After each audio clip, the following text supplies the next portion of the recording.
अस्सलाम वालेकुम and welcome to my YouTube channel. I hope आप लोग सब ठीक ठाक होंगे, खैरियत से होंगे। तो चलिए इसी के साथ आज की वीडियो का स्टार्ट लेते हैं। आज की वीडियो में मैं आपको एनालिसिस मॉडलिंग के बारे में बताऊंगी। एनालिसिस मॉडलिंग का क्या पर्पस होता है, क्या ऑब्जेक्टिव होता है, क्या गोल होते हैं इसके, और इसके डिफरेंट एलिमेंट्स को डिस्कस करेंगे इन डिटेल। तो चलिए वीडियो का स्टार्ट करते हैं। सबसे पहले मैं आपको बताऊंगी कि गोल ऑफ एनालिसिस मॉडलिंग यानी क्या, इसके इसके गोल क्या हैं। डिफरेंट गोल्स होते हैं एनालिसिस मॉडलिंग के।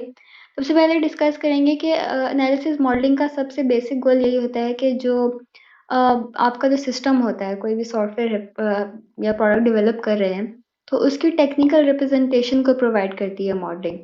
वैसे तो बड़े बड़े डॉक्यूमेंट्स होते हैं, ठीक है। अब डॉक्यूमेंट को रीड करना, अंडरस्टैंड करना मुश्किल होता है, लेकिन अगर आपके सामने कोई मॉडल हो, कोई विजुअल फॉर्म में कि कोई फंक्शनैलिटी किस तरह परफॉर्म कर रही है, उसका सीक्वेंस क्या होगा, उसका बिहेवियर क्या होगा, उसकी क्या फ्लो होगा, उसको समझना और उसको मेंटेन करना ज़्यादा आसान है एज़ कम्पेयर टू अगर आपके पास कोई रिटन डॉक्यूमेंट है, ठीक है।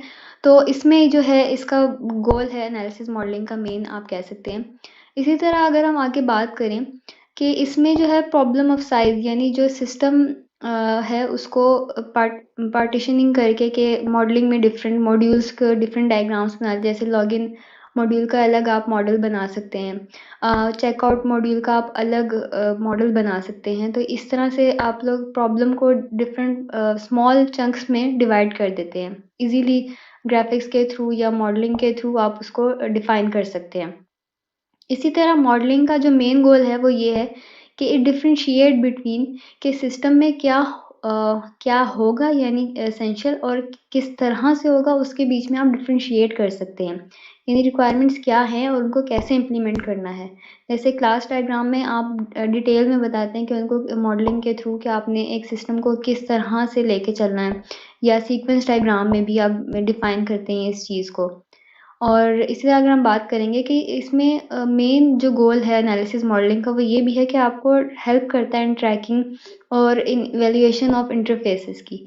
इसके अलावा जो है जैसे मैंने ऊपर बात की थी कि रिटन डॉक्यूमेंट्स को पढ़ना, अंडरस्टैंड करना मुश्किल होता है, तो मॉडलिंग जो है एक टूल प्रोवाइड कर देता है अदर देन नैरेटिव टेक्स्ट उसको, यानी लॉजिकली और उसकी पॉलिसी को ज़्यादा, सॉफ्टवेयर पॉलिसीज़ की लॉजिक को ज़्यादा अच्छे से डिफाइन करने में मॉडलिंग जो है वो ज़्यादा हेल्पफुल होती है। अब हम आगे बात करेंगे, इसी में अगर हम आगे देखें तो हमारे पास आ जाता है एक सेट ऑफ मॉडल्स। अब हमारे पास डिफरेंट सेट ऑफ मॉडल्स हैं, फ्लो ओरिएंटेड है, सिनेरियो बेस्ड हैं, क्लास बेस्ड है, मॉडलिंग, बिहेवियर और डिफरेंट इसी तरह है। फ्लो ओरिएंटेड में मॉडलिंग में वो मॉडल्स आ जाते हैं जिसमें एक सिस्टम का फ्लो बताया जाता है कि किस किस फ्लो में जो डाटा है और ऑब्जेक्ट है वो ट्रांसफॉर्म होगा बाय सेट ऑफ, यानी डिफरेंट जो भी उस पर फंक्शन अप्लाई होंगे तो किस किस तरह से वो ट्रांसफॉर्म होगा।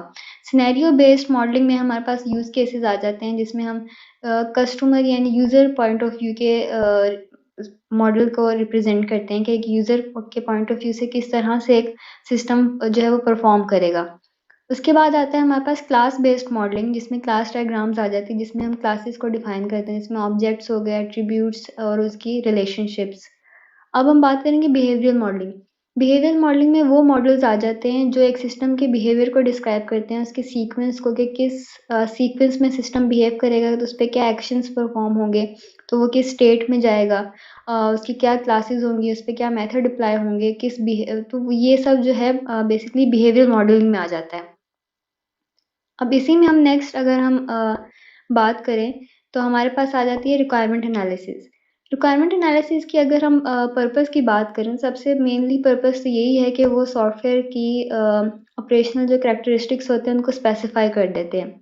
उसके अलावा सॉफ्टवेयर के इंटरफेस, यानी कि दूसरे एलिमेंट से या सिस्टम के एलिमेंट से किस तरह से क्या रिलेशनशिप होंगे उनको भी इंडिकेट करते हैं। जो भी सॉफ्टवेयर पे कोई भी अगर कंस्ट्रेंट लगने हैं उनको भी डिफाइन करने में रिक्वायरमेंट एनालिसिस हेल्प करती है हमारे, ये जो मेन पर्पस है इनका।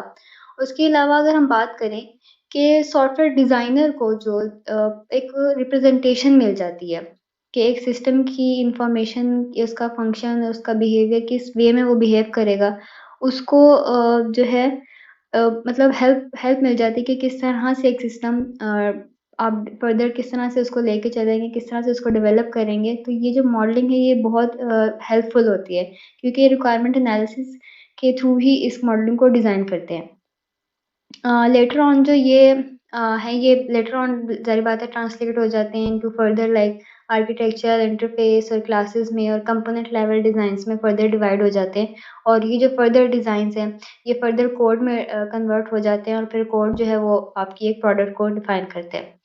अब हम लास्ट पॉइंट की बात करें कि requirement analysis also provides developer और कस्टमर्स को, यानी कि टू एक्सेस के क्वालिटी के, मतलब अब जब आपके पास एक रिक्वायरमेंट्स आ जाती हैं और एक सिस्टम की और एक मॉडल आ जाता है, तो आपको एनालिसिस करना आसान हो जाता है, डेवलपर के लिए भी और कस्टमर के लिए भी, कि इसकी एंड प्रोडक्ट क्या होगी, किस तरह से क्वालिटी या सॉफ्टवेयर जो है किस तरह से फंक्शन परफॉर्म करेंगे।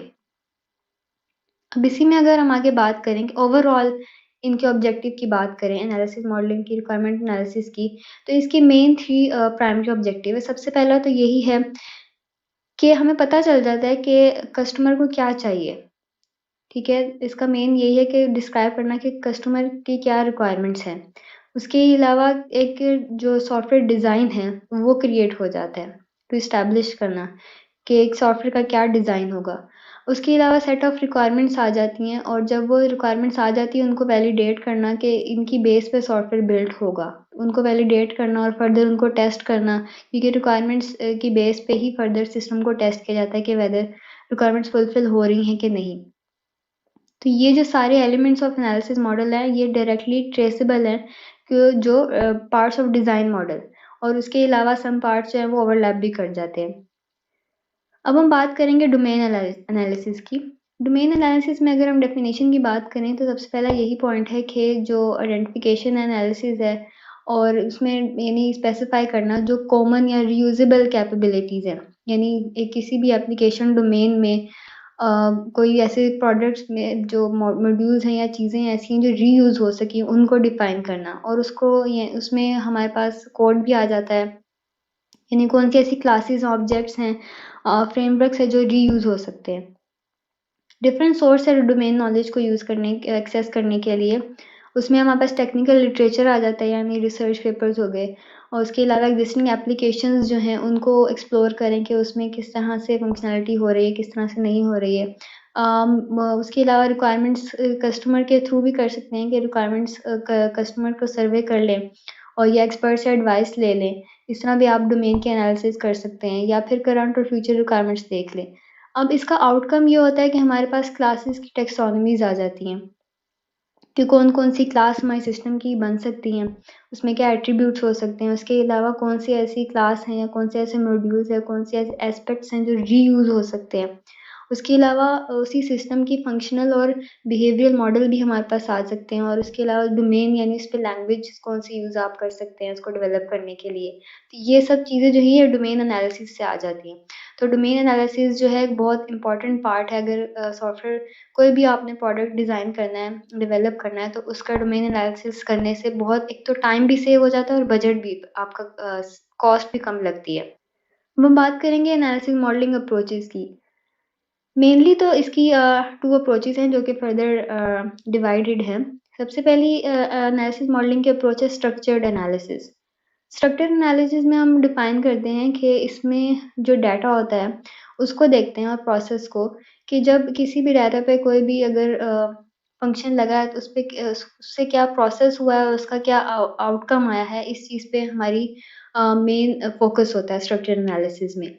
डाटा जो है वो मॉडल होता है in terms of only attributes and relationship. As I said कि उस पे कोई इसमें स्ट्रक्चर एनालिसिस में ऑपरेशंस डिफाइन नहीं करते। ऑपरेशन यानी कि फंक्शन यानी कौन से मेथड हैं उनको डिफाइन नहीं करते हैं। सिर्फ डाटा पे फोकस होता है कि क्या इनपुट आया था और उस पे क्या ट्रांसफॉर्म हुआ उस डाटा पे, और उससे क्या रिजल्ट आया। इन 3 पॉइंट्स पे स्ट्रक्चर एनालिसिस फोकस करता है। फिर हमारे पास आता है ऑब्जेक्ट ओरिएंटेड एनालिसिस।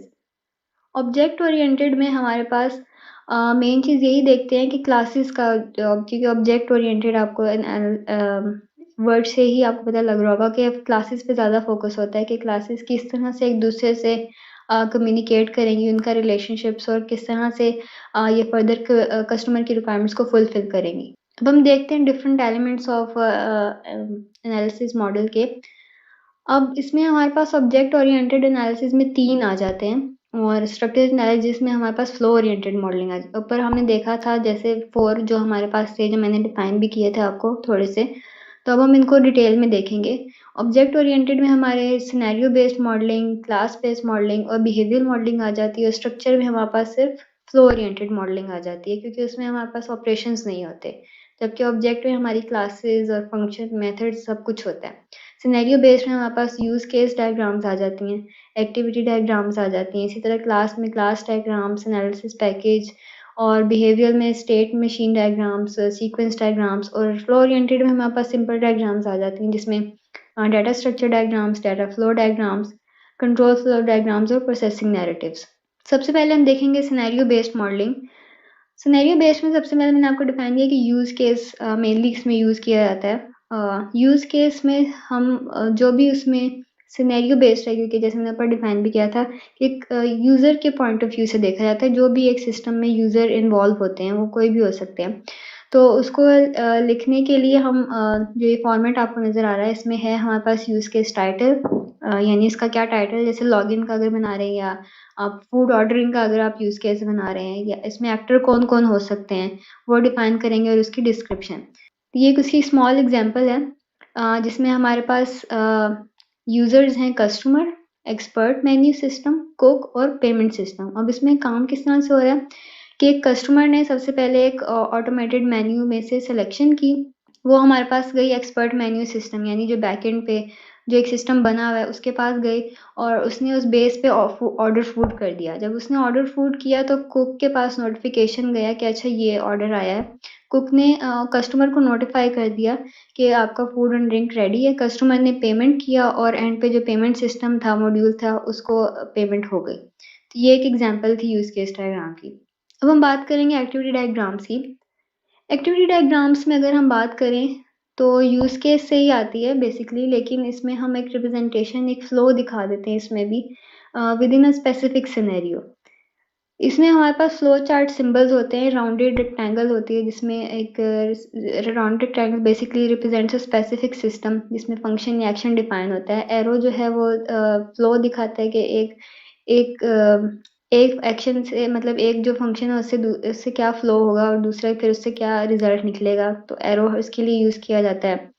और डायमंड जो है बेसिकली ब्रांचिंग डिसीजन होती है कि लॉगिन कर लिया तो सक्सेसफुल हुआ, तो फिर क्या होगा, नहीं हुआ तो क्या होगा। और सॉलिड बार में हमारे पास 4 कोर ज्वाइन आ जाते हैं, यानी पैरेलल एक्टिविटीज को परफॉर्म करने के लिए। इसमें हम एक स्मॉल सी एग्जांपल देख लेते हैं। सबसे पहले हमारे पास एक्शन आया कि हमने काउंटर को सेट कर दिया और एक्यूमुलेटर को सेट कर दिया, यानी इनकी वैल्यू सेट कर दी। अब जब हमने फिर हमारे पास कंडीशन चेक की कि n जो है वो ग्रेटर देन 1 है, अगर 1 है यानी ट्रू है, तो एक्यूमुलेटर को सेट कर दे, यानी किसके इक्वल, एक्यूमुलेटर को मल्टीप्लाई कर दे n से, और n को इक्वल कर दे n-1 के। फिर हमने चेक किया कि n का जो मॉड 5 है वो इक्वल टू 0 0 अगर है, यानी ट्रू है, तो डिस्प्ले कर दे और फिर से वापस जाए और दोबारा से n को कंडीशन चेक करे। अगर तो वो इस कंडीशन में फिर से ट्रू है, फिर से वही काम होगा, और अगर वो फॉल्स हो जाता है मॉड वाली कंडीशन में, दोबारा से वो दे जाएगा, और अगर ये यहाँ पे भी कंडीशन फॉल्स हो गई तो वो इन दी एंड जाएगा और एक्यूमुलेटर की वैल्यू को रिटर्न कर देगा। तो ये एक सिंपल एक्टिविटी डायग्राम थी, जिसमें एक फ्लो को एक्सप्लेन किया जा रहा था through different by using different जो उसकी एलिमेंट्स थे, लाइक डायमंड शेप थी, और जिसमें ब्रांचिंग आ जाती है, यानी डिसीजन नोड आ जाती है। सॉलिड सॉलिड बार तो इसमें नहीं थी, इसके अलावा एरो हेड और राउंडेड रेक्टेंगल जो है वो किसी एक एक्शन को बता रहे हैं। अब हम बात करेंगे क्लास बेस्ड मॉडलिंग पे। क्लास बेस्ड मॉडलिंग थोड़ी डिटेल्ड है। सबसे पहले हम आइडेंटिफाई करेंगे क्लासेस को, कि किस तरह से आप क्लासेस को आइडेंटिफाई कर सकते हैं। क्लासेस को डिफाइन करने के लिए सबसे पहले आपने ये रखना है कि जो भी आपकी यूज केस की प्रॉब्लम स्टेटमेंट है उसको आपने देखना है। उसमें से जो नाउन है उनको आपने अलग कर लेना है, उनको नोट कर लेना है। जैसे अपने फूड ऑर्डर का देखा था, तो उसमें ऑर्डर को हमने अलग कर लिया, यानी ऑर्डर की एक क्लास बन सकती है। ठीक है। इसी तरह हमने देखा कि ज़रूरी नहीं कि जो क्लास नेसेसरी है वो डिस्क्राइब करे एक सॉल्यूशन को। वो प्रॉब्लम जो है, आपकी जो प्रॉब्लम है, यानी फूड ऑर्डरिंग की आपने एक ऐप बनानी है अगर, तो उसके अंदर ही डिफाइंड हो, उससे बाहर ना हो, जो आपका एक प्रॉब्लम स्पेस है। उसके अलावा जो है क्लास रिक्वायर्ड इम्प्लीमेंट की जो सॉल्यूशन है वो सॉल्यूशन स्पेस के अंदर ही हो, ये ना आप उससे रिलेटेड ही ना और आप उसको उसका नाम दे रहे हो। तो नेमिंग कन्वेंशन जो है वो बहुत ज़रूरी है। तो उसको आइडेंटिफाई करने के लिए कुछ स्टेप्स हैं कि आप यूज़ केस को यूज़ कर सकते हैं या जो भी आपकी प्रॉब्लम है उसको यूज़ कर सकते हैं। इसके अलावा उसमें वर्ब नहीं होना चाहिए, ठीक है, नाउन होना चाहिए। इसके अलावा अगर हम बात करें तो उसकी जो पोटेंशियल क्लास नेम है, उनको टेबल में आप लिख लें और हर क्लास की कुछ टैक्सोनॉमी या कुछ सिलेक्शन करैक्टरिस्टिक्स डिफाइन कर दें कि ये उसके हैं। अब जो क्लास पोटेंशियल क्लास है, उसको ये सब पॉइंट्स उसको डिफाइन होने चाहिए, जो भी हमने ऊपर सिलेक्शन क्राइटेरिया करैक्टरिस्टिक ये डिफाइन किए हैं। इसमें कुछ हमारे पास आ जाती हैं general classification. General classification potential class में जो मेन पॉइंट्स है वो यही हैं कि एक्सटर्नल एंटिटी हो यानी अनदर सिस्टम या डिवाइस या पर्सन भी हो सकती है, उसके नाम पे भी आप क्लास रख सकते हैं। और थिंग यानी रिपोर्ट, स्क्रीन डिस्प्ले, इसके अलावा अकरेंस और इवेंट यानी मूवमेंट, कंप्लीशन यानी अगर कार की मूवमेंट की आपने कोई क्लास बनानी है उस पर हो सकती है। रोल, रोल पे भी आप क्लास बना सकते हैं, लाइक मैनेजर, इंजीनियर के सेल पर्सन पे है, किस पे है। उसके अलावा ऑर्गेनाइजेशनल यूनिट यानी डिवीजन, ग्रुप, टीम, प्लेस पे आप बना सकते हैं यानी फ्लोर, लोडिंग डॉक। और इसके अलावा स्ट्रक्चर वाइज भी कि सेंसर है, व्हीकल है, कंप्यूटर है, क्या है। इसी में हम फर्दर बात करेंगे कि 6 क्लास सिलेक्शन क्राइटेरिया कैरेक्टरिस्टिक्स है इसमें। सबसे पहला ये है कि रिटेन्ड इन्फॉर्मेशन, यानी जो इन्फॉर्मेशन है वो मस्ट बी रिमेम्बर्ड, यानी जो भी सिस्टम की है उसको ओवर टाइम उसको याद रखना चाहिए। ये ना हो कि आप उसको भूल जाएं तो जाहिर बात है क्लास के नेम फिर चेंज होते रहेंगे, which is not good thing. उसके अलावा जो नीडेड सर्विस यानी जो ऑपरेशंस हैं वो यानी ऐसे ऑपरेशंस होने चाहिए जो क्लास के एट्रीब्यूट्स को चेंज कर सकें। फॉर एग्जांपल आपने क्लास बनानी है कार की मूवमेंट की क्लास, एक्सेलरेशन का फंक्शन है, तो ये एक नीडेड सर्विस में आ जाएगा क्योंकि वो जो एक्सेलरेशन है वो क्लास की स्पीड वेरिएबल को एक्सेस करके उसको चेंज कर रहे हैं। इसके अलावा मल्टीपल एट्रीब्यूट्स भी होते हैं, लेकिन अगर सिंगल एट्रीब्यूट की बात करें तो वो ऐसा होगा जो सिर्फ मतलब वो एक क्लास को डिफाइन नहीं कर रहा होगा, वो एक एट्रीब्यूट ही होगा। उसके अलावा हमारे पास कुछ कॉमन एट्रीब्यूट्स आ जाते हैं।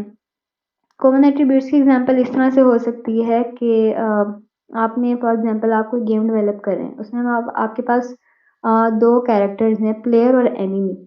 प्लेयर जो है वो फ्लाई कर सकता है और एनिमी जो है वो स्विम कर सकता है। अब इसमें आपने लेकिन एक बॉस है जो स्विम भी कर सकता है और फ्लाई भी कर सकता है। तो इसमें अब ये हो गया कि अब कॉमन एट्रीब्यूट्स आ गए ना, ये जो 2 एट्रीब्यूट्स थे स्विमिंग के और फ्लाई के, ये कॉमन एट्रीब्यूट्स है, तो इनका इंस्टेंस बना लेंगे और ताकि जो है तीनों की जो क्लासेस है वो इसको यूज़, इस फंक्शनैलिटी को यूज़ कर सके। इसी तरह ऑपरेशन भी इसी तरह डिफाइन करेंगे और कुछ ऐसी एसेंशियल रिक्वायरमेंट्स जो एंटिटीज़ को जो प्रोड्यूस कर रहे हैं, कोई इन्फॉर्मेशन को कंज्यूम कर रहे हैं। अब हम बात करेंगे एट्रीब्यूट्स, यानी क्लास के एट्रीब्यूट्स को किस तरह से डिफाइन करना है। ये भी बेसिकली नाउन्स ही होते हैं। जैसे मैंने एक स्पीड के ऊपर एक एग्जांपल दी थी स्मॉल सी, जो एक स्मॉल एग्जांपल थी। इसी तरह और भी हो सकते हैं, यूज़र नेम हो सकता है, पासवर्ड हो सकते हैं। और एट्रीब्यूट्स जो है ये बेसिकली एक करंट प्रॉपर्टीज़ डिफाइन करती हैं किसी भी क्लास की, उसके स्टेट को डिफाइन करते हैं। उसके अलावा एट्रीब्यूट जो हैं वो इनिशियली तो पोटेंशियली शायद आपको लग रहा हो कि शायद इसको आप नाम दे सकते हैं, यानी लॉगिन अगर आपकी बात की जाए तो उसमें जैसे यूज़र नेम को आप एक क्लास बना दें, लेकिन नहीं, वो होता है एक इन दी एंड वो एट्रीब्यूट ही है, तो इसको आइडेंटिफाई करना बहुत ज़रूरी है। उसके अलावा एट्रीब्यूट को आइडेंटिफाई करते वक़्त जो मेन क्वेश्चंस है उसको माइंड में रखना ज़रूरी है, तो उससे आपको ज़्यादा अच्छा एक फैक्टर में क्राइटेरिया मिल जाता है एट्रीब्यूट को डिफाइन करने के लिए। वो ये कि कौन-सी डाटा आइटम है जो फुली डिफाइन करेंगी एक स्पेसिफिक क्लास को in the context of problem, जो आपके पास प्रॉब्लम है उसके डोमेन के अंदर-अंदर ही। तो अगर इस चीज़ को अगर हम माइंड में रखेंगे तो उनको आइडेंटिफाई करना ज़रूरी होगा। ज़रूरी आई मीन कि अच्छा एक प्लस पॉइंट होगा, आपको आराम से आइडेंटिफाई आप कर सकेंगे उसको। उसके अलावा ये कि जो आइटम है ज़रूरी नहीं कि वो एक ही एट्रीब्यूट हो, अगर वो एक से ज़्यादा हो तो वो उसी क्लास के अंदर ही होगी। अब ये तो हो गया एट्रीब्यूट्स, नेम हो गया, उसका एट्रीब्यूट्स हो गया। अब हम बात करेंगे ऑपरेशंस की। ऑपरेशंस डिफाइन करने के लिए जो है बिहेवियर, क्लास का बिहेवियर, यानी अब आपने क्लास तो बना दी लेकिन उसमें क्या बिहेवियर, क्या उसमें क्या फंक्शनैलिटी किस तरह से वो परफ़ॉर्म होगी, क्या बिहेवियर होगा उसका। अगर एक क्लास की आपने कार की क्लास बनाई है, तो उसकी क्या फंक्शनैलिटी होगी, क्या बिहेवियर होगा, यानी उसने आगे-पीछे जाना है, यानी मूवमेंट करनी है उसने, तो मूवमेंट का एक मेथड हो सकता है, यानी एक्सेलरेशन का हो सकता है, ब्रेक का हो सकता है, उसके अलावा टर्न का। तो इस तरह मतलब आप एक उसके बिहेवियर को डिस्क्राइब कर रहे हैं। यानी ऐसा बेसिकली जो 4 कैटेगरीज़ ऑफ ऑपरेशन है वो यही हैं कि ऐसे जो डाटा को किसी न किसी वे में मैनिपुलेट कर रहे हो। अब वो ब्रेक का जैसे मैंने कहा वो किस तरह से मैनिपुलेट कर रहा है कि वो स्पीड को ज़ीरो कर रहा है, ठीक है? टर्न क्या कर रहा है, एक्सेलरेशन क्या कर रहा है कि स्पीड को बढ़ा रहा है। तो इस तरह के ऑपरेशंस को डिफाइन करने में आपको आसानी होगी। इसी तरह एक और पॉइंट है कि ऑपरेशन जो कंपटीशन को परफॉर्म कर रहे हो। इसी तरह ऑपरेशन जो इंक्वायर कर रहे हो कि ऑब्जेक्ट की क्या स्टेट होगी, और इसी तरह मॉनिटर कर रहे हो कि अगर उस पे कोई इवेंट लगता है तो उसका क्या रिज़ल्ट होगा। ऑपरेशन जो है बेसिकली इसके पास नॉलेज होती है कि एक क्लास की क्या स्टेट है और उसकी क्या एसोसिएशन, यानी इसके रिलेशनशिप्स क्या होंगे। इसी के अलावा उस पे क्या एक्शन परफॉर्म होंगे और उसमें फिर क्या चेंजेस आएँगी on the base of the यानी एट्रीब्यूट्स के बेस पे। इसमें भी हम ग्रामेटिकल पार्ट से यानी यूज़ करते हैं कि जो वर्ब्स हैं उनको यूज़ करते हैं, और जो फिर जो वर्ब्स निकलते हैं एंड पे उनको देखते हैं कि जो प्रॉब्लम डोमेन है, उसके अंदर-अंदर आइडेंटिफ़ाई करना होता है। ये नहीं कि आप प्रॉब्लम डोमेन से बाहर निकल के चीज़ों को डिफ़ाइन कर रहे हो। अब हम एक क्लास बॉक्स की एग्ज़ाम्पल देखेंगे। इसमें एक सिंपल क्लास नेम आप देख रहे हैं कंपोनेंट। प्लस का मतलब है कि पब्लिक वेरिएबल्स यानी पब्लिक फंक्शंस, और माइनस का मतलब है प्राइवेट। जैसे कंपोनेंट आईडी है वो एक पब्लिक वेरिएबल यानी एक्सेसिबल, कोई भी क्लास इसको एक्सेस कर सकती है। इसके अलावा टेलीफ़ोन नंबर जो है वो प्राइवेट है। Component status, delay time, master password, और उसके ऑपरेशंस है कुछ जैसे प्रोग्राम, डिस्प्ले। आप देख रहे हैं कि जिस तरह नाउन्स और किस तरह से आप आई थिंक आपको समझ आ रही होगी, क्वेरी मॉडिफाई करना और कॉल, ये सब वर्ब्स में आ जाते हैं। अब हम फर्दर बात करेंगे इसी की क्लास की ही बारे में। उसमें आ जाते हैं हमारे पास रिलेशनशिप्स, कि एक क्लास एक दूसरे से किस तरह से बिहेव करें, किस तरह से कनेक्ट होंगे। इसमें हमारे पास मेन 3 आ जाती हैं: एसोसिएशन, जनरलाइज़ेशन और डिपेंडेंसी। एसोसिएशन में हमारे पास एक सॉलिड लाइन से उसको रिप्रेजेंट करते हैं between two classes with a directed सोर क्लास, यानी डायरेक्टेड जो एरो हेड होता है टू द टारगेट क्लास। इसमें हम डिफाइन करते हैं कि एसोसिएशन में ये था कि वो पार्ट यानी जिसमें पार्ट ऑफ रिलेशनशिप, जिसमें एग्रीगेशन और कंपोजिशन आ जाते हैं, जो कि डायमंड एरो से उसको डिफाइन करते हैं। इसमें हम यूज़ फॉर रिप्रेजेंटिंग के यानी किस तरफ से ऑब्जेक्ट है वो एट्रीब्यूट को पॉइंट आउट कर रहे हैं। एग्रीगेशन आपको पता होगा कि रिलेशनशिप्स होते हैं जिसमें हमारे पास एग्रीगेशन और कंपोजिशन आ जाती है। एग्रीगेशन यानी पार्ट, यानी अगर हम बात करें क्लास और स्टूडेंट के एग्जाम्पल की, तो क्लब स्टूडेंट जो है वो अब एक क्लास का पार्ट है, लेकिन स्टूडेंट एक इंडिपेंडेंट क्लास भी है। अगर क्लास जो है डिलीट हो जाती है क्लास, तो स्टूडेंट स्टिल एग्जिस्ट, ठीक है। लेकिन अगर हम एक डॉग की बात करें तो डॉग की अब टेल जो है वो उस डॉग का पार्ट है, लेकिन जेनियस के साथ एसोसिएटेड है। लेकिन अगर डॉग को आप डिलीट कर देंगे तो उसकी टेल भी डिलीट हो जाएगी। तो इसमें हमारे पास कंपोजिशन का रिलेशनशिप आ जाते हैं। इसी तरह नेक्स्ट है जनरलाइजेशन, जिसमें हमारे पास सिंपल इनहेरिटेंस का रिलेशनशिप आ जाता है पेरेंट चाइल्ड का, यानी एक सुपर क्लास होती है और उसकी एक सब क्लास होती है। इसकी भी हम थोड़ी सी एग्जांपल देखेंगे। इसमें हम सिंपल एक लाइन के साथ triangle at the target and को डिस्प्ले करते हैं। लास्ट है हमारे पास डिपेंडेंसी। डिपेंडेंसी वैसे वर्ड है कि एक क्लास दूसरे पे डिपेंड कर रही होती है। अगर एक में चेंज होगा तो दूसरे में भी चेंज होगा। यानी अगर एक क्लास है वो दूसरे, क्योंकि क्लास का वेरिएबल एक्सेस कर रही है, ऑपरेशन एक्सेस कर रही है, इसका मतलब वो उसमें चेंज कॉज कर रहे हैं, इसलिए वो उस पे डिपेंड कर रही है। अगर वो उसका वेरिएबल एक्सेस नहीं कर सकेगी तो वो मतलब वो उसका क्लास का कोई पर्पस नहीं होगा, वो उसका कोई पर्पस नहीं होता, इस वजह से इसको डिपेंडेंसी में यूज किया जाता है। हम थोड़ी सी किसी एग्जांपल में आपको बता देती हूँ। जैसे इसमें आपको नज़र आ रहा है कि अकाउंटेंट और ऑडिटर की एग्जांपल है कि अकाउंटेंट और एडिटर इस पे डिपेंड कर रहे हैं, और इसके अलावा एंड पे आप देख रहे हैं input handler, local file handler, remote file handler.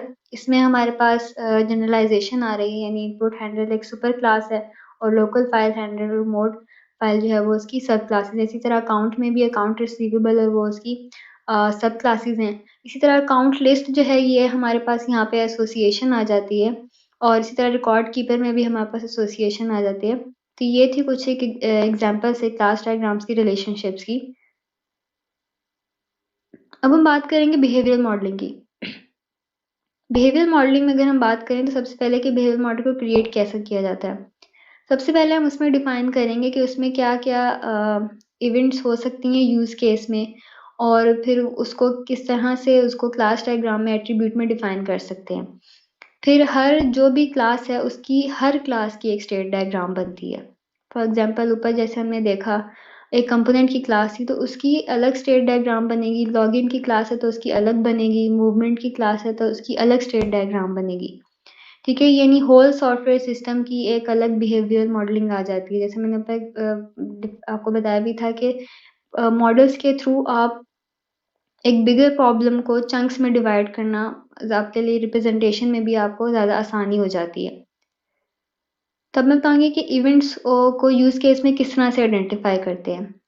Event जब अकर होती है जब एक एक्टर या सिस्टम जो है आपस में इंफॉर्मेशन एक्सचेंज कर रहे होते हैं।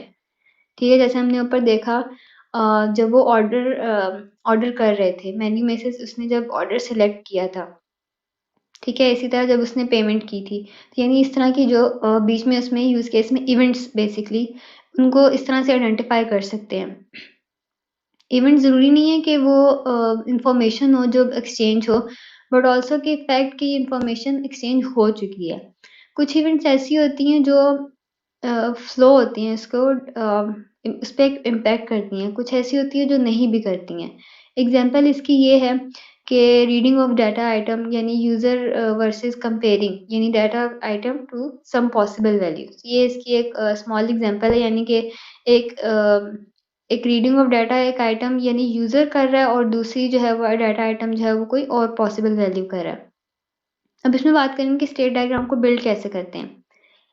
स्टेट बेसिकली एक राउटेड रेक्टेंगल से उसको डिफाइन करते हैं डायग्राम में, और ट्रांजिशन जो है वो एक सिंपल लेबल्ड एरो होता है जिसपे हम एज यू कैन सी के उस पे गार्ड और एक्टिविटी उसके अंदर ब्रैकेट्स के अंदर आप लगाते हैं स्क्वायर ब्रैकेट्स के अंदर, और हैश स्लैश एक्टिविटी भी आप लिख सकते हैं, या कोई इस पे ट्रिगर्ड सिग्नेचर क्या लगेगा। उसके अलावा इसमें 2 स्टेट्स होती है, एक्टिव स्टेट और पैसिव स्टेट।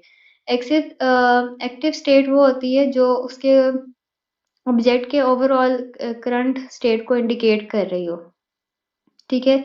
इसमें हमारे पास आता है स्टेट्स आ जाती हैं, और पैसिव स्टेट में हमारे पास उस पे क्या ट्रांज़िशन आया या उस पे क्या गार्ड लगा है उसको डिफाइन करते हैं। इसकी एक स्मॉल एग्ज़ाम्पल है यहाँ पे स्टैक की एग्ज़ाम्पल है। As you are familiar with stack के स्टैक में का मतलब है कि फर्स्ट इन लास्ट आउट। सबसे पहले हमारे पास you can see starting node है, ये स्मॉल सर्कल जो है ये स्टार्टिंग नोड है। इसमें हमारे पास एक ट्रांजिशन आई और सबसे पहली स्टेट थी हमारी एम्प्टी स्टैक। अब एम्प्टी स्टैक में उसने सबसे पहले उसने एज यू कैन सी ऊपर एक्टिविटी क्या लगी, सेट एन टू 0। अब उसमें नेक्स्ट स्टेट में जाने के लिए हमारे पास गार्ड लगा हुआ है कि पुश उसी सूरत में करें, यानी वैल्यू उसी सूरत में ऐड हो जब n इज़ इक्वल टू 0 हो, यानी उसके अंदर कोई वैल्यू ना हो। तो जब उसमें वो तभी वो पार्शियली फिल्ड स्टैक में जाएगा, अदरवाइज़ वो एम्प्टी स्टैक में ही रहेगा। अगर उसमें कोई वैल्यू नहीं है, तो वो एम्प्टी स्टैक में ही रहेगा। और एज़ यू कैन सी नीचे वाले में कि उसमें पॉप आप तभी कर सकते हैं जब उसमें कोई वैल्यू हो, पॉप यानी डिलीट। यानी n इक्वल टू 1, अगर n इक्वल टू 0 तो आप उसमें डिलीट कर ही नहीं सकते, वो तो एम्प्टी स्टैक होगा। You can not delete anything. Partially field stack की अगर हम बात करें तो इसमें आप पुश तभी कर सकते हैं जब n-2 जो है वो लेस देन मैक्स वैल्यू हो। इसी तरह पॉप भी तभी कर सकते हैं जब n जो है वो 1 से ग्रेटर हो। यानी अगर उसमें वैल्यू ही नहीं है स्टैक में तो फिर आप उसमें से क्या डिलीट करेंगे। इसी तरह अगर हम फुल स्टैक में जाने के लिए कंडीशन ये है कि तभी आप उसमें वैल्यू दे सकते हैं कि n-1 जो है वो मैक्स से इक्वल हो तब। और फुल स्टैक में रहने के लिए उसकी जो लूप लग रही है कि n को मैक्स के इक्वल कर देते हैं। और इसी तरह अगर उसमें से पॉप करवाना हो तो n जो है, यानी अगर फुल स्टैक में से पॉप करवाना हो तो उसकी कंडीशन ये मस्ट है कि उसमें जो वैल्यूज़ हैं वो फुल हो, यानी n is equal to max हो तभी उसमें से पॉप करवा सकते हैं। तो ये तो थे इस पे कुछ गार्ड्स, मतलब ये लगे हुए थे। उसके अलावा इसमें स्टेट्स आपने देख ली, एक्टिव स्टेट देख ली, ट्रांजिशंस देख ली। तो ये थी एक स्टेट डायग्राम की एग्जांपल। अगर आपको आज की वीडियो अच्छी लगी है तो इसको लाइक करें, शेयर करें और चैनल को सब्सक्राइब करना बिल्कुल मत भूलिएगा। मिलते हैं अगली वीडियो में, तब तक अपना ख्याल रखिए। अल्लाह हाफ़िज़।